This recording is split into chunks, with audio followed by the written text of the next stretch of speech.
नमस्कार मित्रांनो, लग्नानंतर होईलच प्रेम या मालिकेच्या पुढच्या भागामध्ये आता जीवाने जे काही प्रेझेंटेशन आता विक्रमला मिळवून दिलेलं असतं आणि आता ते जे काही साहेब आहे तर ते म्हणतात की जीवा देशमुख, मी तुमची बातमी विकत घेतोय. आता हे ऐकल्यानंतर जीवा आणि विक्रमला खूपच आनंद होतो आणि ते डीलसुद्धा त्यांनी मिळवलेलं असतं. त्यानंतर आता हे ऐकून नंदिनी लगेच आता मानिनीला खुशच सांगते की आनंदाची बातमी आहे आपल्यासाठी, आई जीवानी कॉन्ट्रॅक्ट मिळवलेला आहे. हे ऐकून मानिनीला खूपच आनंद होतो आणि आता दोघेही एकमेकींना घट्ट असे मिठी मारतात.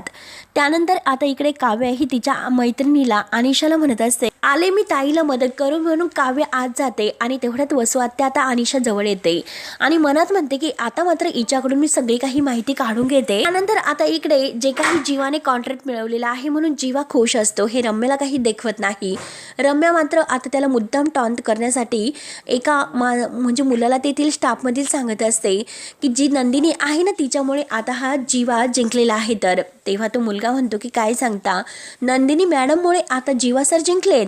आता रम्या म्हणते की हो, स्वतः मात्र तो काही करत नाही, बायकोच्या हुशारीवर सर्व काही करत असतो. आता हे ऐकल्यानंतर जीवाला खूप वाईट वाटतं. आता रम्या मुद्दाम हे सर्व करत असते.